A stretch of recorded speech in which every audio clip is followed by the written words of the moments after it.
आप सभी को नवरात्रि की हार्दिक शुभकामनाएं।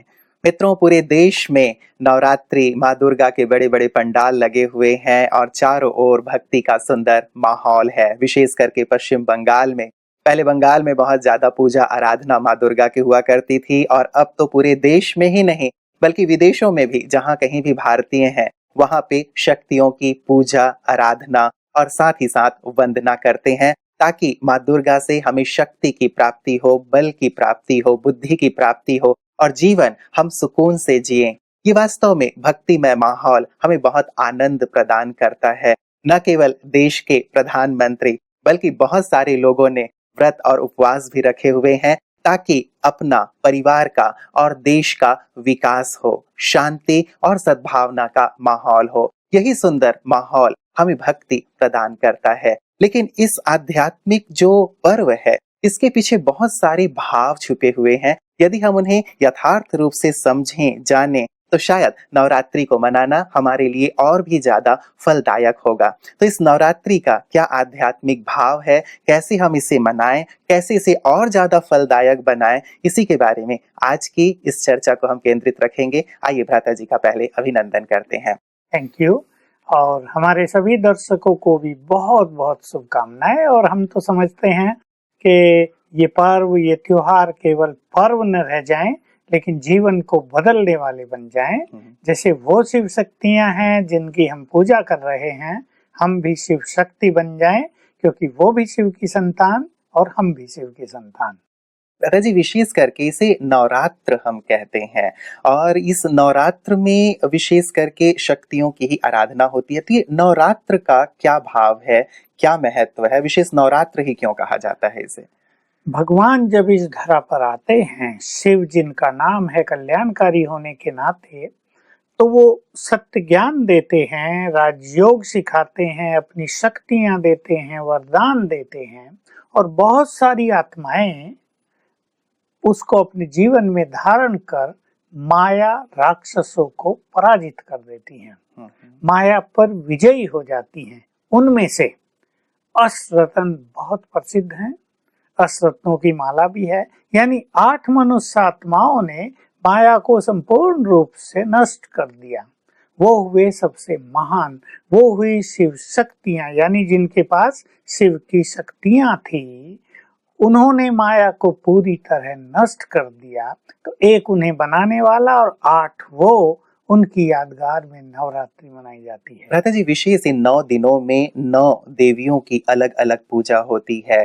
कभी कुसमुंडा देवी की होती है, कभी कालरात्रि की होती है, कभी अन्य देवियों की। तो ये अलग अलग देवियों की जो आराधना की जाती है, क्या इसके पीछे भी कुछ विशेष भाव है? यूं तो सभी देवियों ने माया को परास्त किया, पर एक एक देवी ने माया के एक एक रूप को विशेष रूप से परास्त किया। किसने काम को जीता, किसने क्रोध को जीता, किसने लोभ को जीता, किसने अहंकार को जीता। ये सब राक्षसों के रूप में दिखा दिए गए हैं हमारे शास्त्रों में।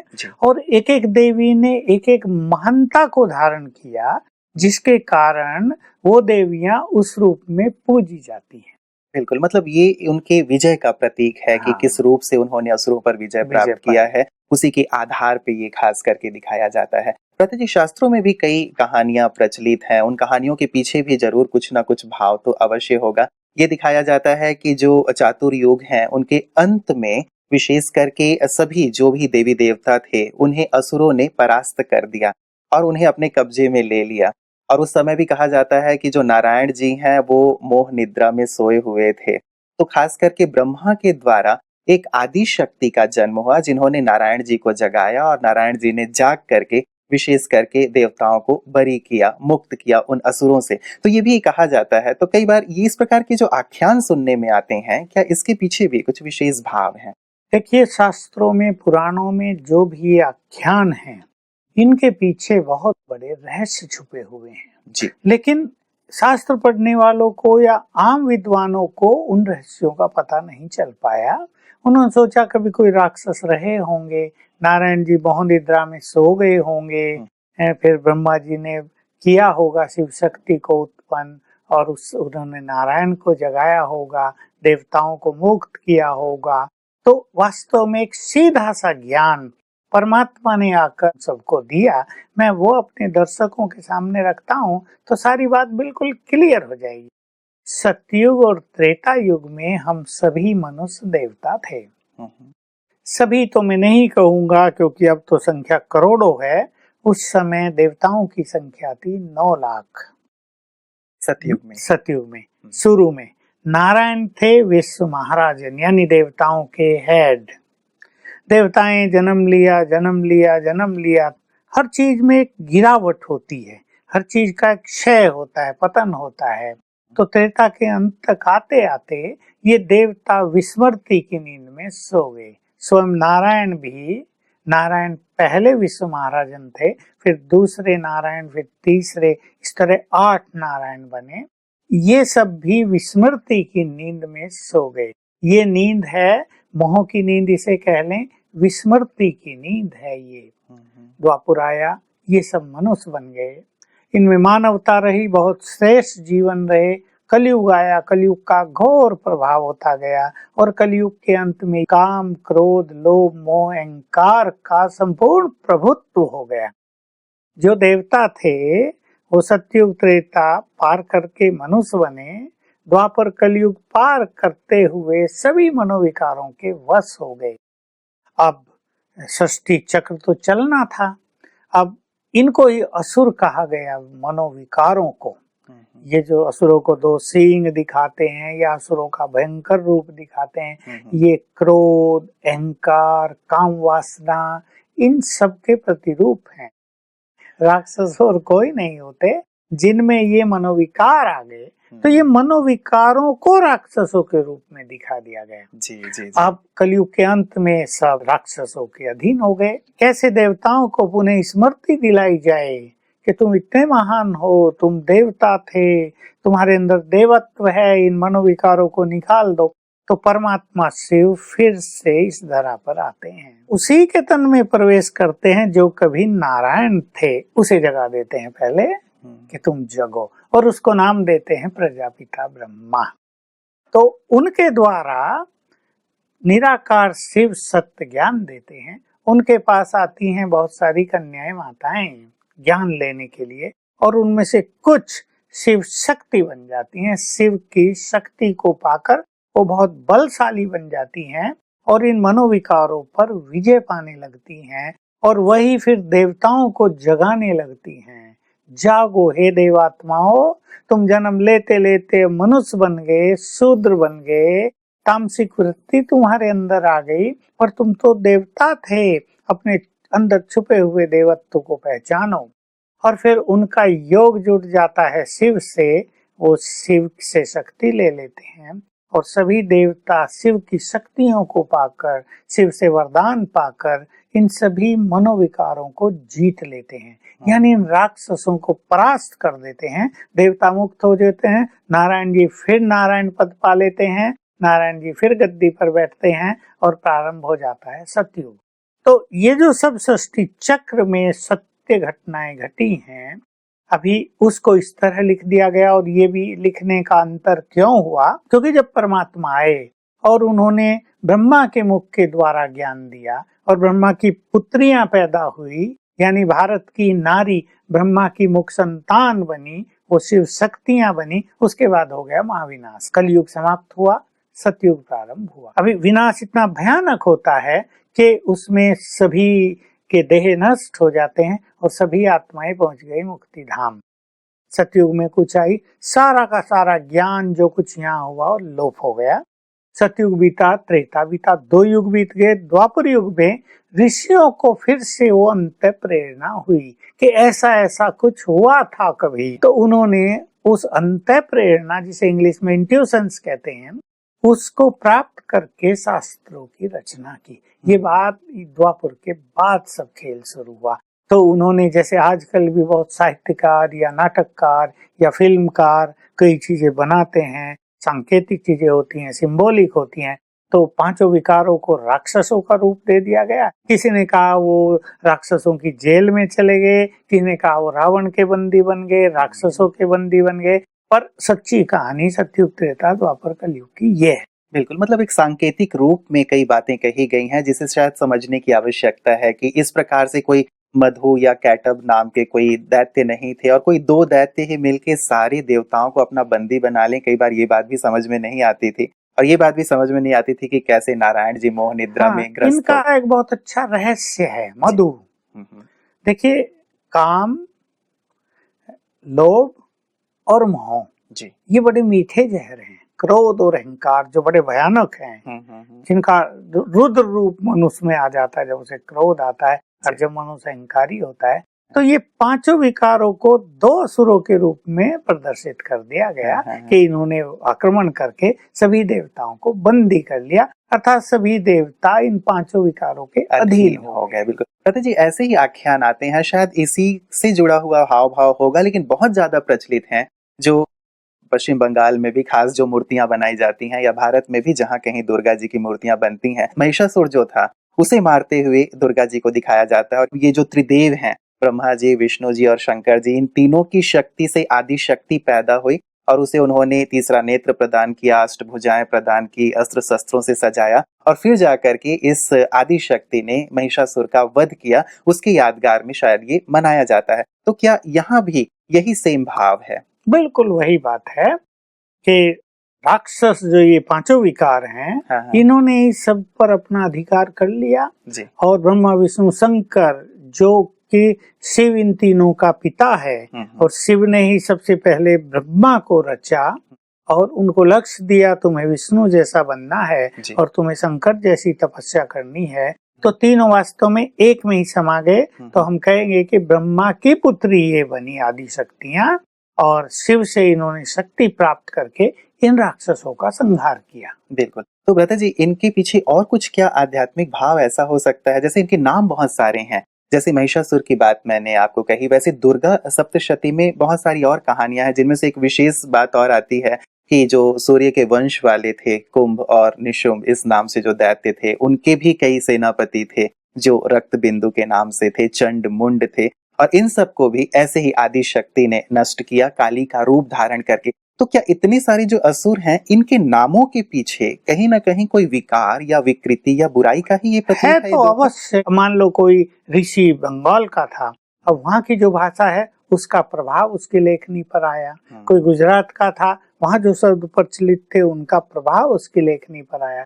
इस तरह ये माया के 5 विकारों को भिन्न भिन्न राक्षसों के भिन्न भिन्न नामों के रूप में दिखा दिया गया। बिल्कुल, लेकिन ये भाव यही है कि किस प्रकार से परमात्मा से शक्ति लेके इन्होंने नष्ट किया इन सब बुराइयों को। और ये भी दुर्गा सप्तशती में दिखाया ही जाता है भ्राता जी कि जब इन असुरों को नष्ट किया गया तो पूरी प्रकृति स्वच्छ हो गई, चारों तरफ आनंद का माहौल हो गया, चारों तरफ प्रेम की सरिता बहने लगी। तो शायद ये इसी बात का प्रतीक होगा, जैसा आप कह रहे हैं, कि जब बुराइयां नष्ट हो जाएं तो ये सारी स्वच्छता और पवित्रता सृष्टि पे आ जाती है। बिल्कुल, एक आदि शक्ति नहीं, आदि शक्तियां अनेक बन गई थी जी। और इसमें से 9 का गायन इसलिए क्योंकि वो संपूर्ण शक्तिशाली बन गई। उन्होंने शिव की संपूर्ण शक्तियों को अपने में समा लिया और वो इतनी पावरफुल बन गई कि 5 विकारों पर विजय प्राप्त करके संपूर्ण पवित्र हो गई। आत्माएं संपूर्ण पवित्रता आ जाती है तो उनके वाइब्रेशन से सारी प्रकृति भी पावन हो जाती है।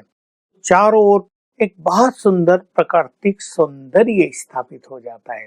जो आजकल प्रकृति में प्रदूषण है, गंदगी है, कोई सौंदर्य है ही नहीं, बनावटी। देखो हमारे चारों ओर फूल भी प्लास्टिक के बना दिए गए क्योंकि प्रकृति का सौंदर्य समाप्त हो गया। हमारे पांडव वन में गेट पर ही वो खुशबूदार फूल लगे हैं, रात की रानी। रात को कोई भी वहां से गुजरता है चारों ओर देखने लगता, सेंट छिड़का है क्या सारे आश्रम में, इतनी सुगंध होती है। प्रकृति सतो प्रधान बन जाए तो सारी धरा ही सुगंधित हो उठती है। कन्याओं को परमात्मा ने वो शक्ति प्रदान की। तो ये जो वक्त आता है पूरी सृष्टि चक्र में, जिसको कहा गया है कि चतुर्युग के अंत में या सृष्टि के अंत में, जबकि ऐसी आसुरी शक्तियां बहुत ज्यादा विकराल रूप में थी, तो ये वक्त कब आता है और कब परमात्मा आकर के इस प्रकार की शक्ति देते हैं और सारी विनाश की प्रक्रिया होती है और देवियों के द्वारा ऐसी स्वच्छ सृष्टि की स्थापना होती है? बस इसी रहस्य को यदि सभी देवियों के भक्त जान लें तो वो भी शिव शक्ति बन जाएं। देखिए, जिनकी माँ दुर्गा हो तो उनके बच्चे कैसे होंगे? जिनकी शक्तिशाली। माँ शिव शक्ति हो उनके बच्चे भी तो बहुत शक्तिशाली होंगे। जी। लेकिन हम माँ माँ कह के उसका गुणगान तो कर लेते हैं, लेकिन अपनी ओर कभी नहीं देखते। और माँ है वो तो बाप भी तो कोई होगा जरूर, अकेली माँ से तो काम नहीं चलेगा। इसीलिए शास्त्रों में दिखा है शिव और शक्ति कंबाइंड। शिव है पिता और शक्तियां हैं माँ, माताएं। दोनों मिलकर संसार को स्वर्ग बनाते हैं। तो मैं ये रहस्य बिल्कुल स्पष्ट कर देता हूँ। जैसे मैंने कहा, सतयुग में हम सब देवी देवता थे और जन्म लेते लेते जब हम कलयुग के अंत में आ गए, ज्ञान की नींद में सो गए, विकारों के अधीन हम सब हो गए। और ये विकार इतने प्रबल कि इनको जीतना बड़ा मुश्किल था। साधु सन्यासी भी इनके आगे हार मान बैठे। शास्त्रों में कई कहानियां ऐसी आ गई कि विश्वामित्र भी हार गए और फलाना ऋषि भी हार गया, तुम क्या जीतोगे इनको। हम ये जानते हैं काम विकार को जीतना बहुत कठिन काम है। अहंकार को जीतने के लिए बहुत लंबी साधना करनी पड़ती है। क्रोध को जीतने के लिए साधनाओं के द्वारा शांत करना पड़ता है। लोभ, जिससे मनुष्य कभी छूटता ही नहीं, उसे कोई ना कोई लोभ बना ही रहता है। उसके बाद धन आ गया तो और चाहिए, उसे कहीं संतोष होता नहीं। और मोह ममता का जाल तो बहुत बुरा है, ये तो मीठा जहर है। तो इन विकारों को जीतने के लिए परमात्मा स्वयं इस धरा पर आ जाते हैं। ब्रह्मा के तन में प्रवेश करके सभी मनुष्यों को ज्ञान देते हैं। पहले स्मृति दिलाते हैं, तुम कौन थे, तुम कहां से इस धरा पर आए थे, कब आए थे और क्यों आए थे, तुम्हारा ये हाल क्यों हुआ, इन मनोविकारों के तुम क्यों वश हो गए। तुम तो देवता थे, संपूर्ण निर्विकारी थे, तुम तो मुक्ति धाम से आए थे, संपूर्ण रूप से मुक्त थे, यहाँ पार्ट प्ले करने आए थे, तुम इसके बंधन में आ गए हो। याद दिलाते हैं बार बार, तुम तो चेतन आत्मा हो, इस बॉडी कॉन्शियसनेस को भूलो। धीरे धीरे आत्माओं को स्मृति आने लगती है। फिर सिखाते हैं राजयोग साथ में कि तुम मेरे से योग लगाकर मेरी शक्तियों को रिसीव करो। और जो आत्माएं उनसे योग लगाती हैं उनकी शक्तियां उनके पास आने लगती हैं। इसमें कन्याओं का जो वर्णन है वो पवित्रता के कारण ही है, क्योंकि परमात्मा के आह्वान पर अनेक कन्याएं इस कार्य के लिए निकल पड़ती हैं। वो पवित्रता से अपना श्रृंगार कर लेती हैं और वो सच्ची शिव शक्ति बन जाती हैं। यहाँ तो भाई भी आते हैं, कुमार भी जीवन में पवित्रता को दृढ़ता पूर्वक अपना लेते हैं और राजयोग के द्वारा परमात्मा शिव से शक्तियां ले लेते हैं। वो चाहे स्त्री हो या पुरुष, सभी शिव शक्ति बन जाते हैं और माया को जीत लेते हैं। तो कलयुग के अंत में ये कार्य होता है जी। और अब ये कार्य हो रहा है। हम दोनों चीज देख रहे हैं, देवियों की पूजा होते, देवियों का उदय होते। देवियां किस तरह असुरों का संहार कर रही हैं और किस तरह उनकी भक्ति में पूजा हो रही है, ये दोनों चीज हम सामने सामने देख रहे हैं।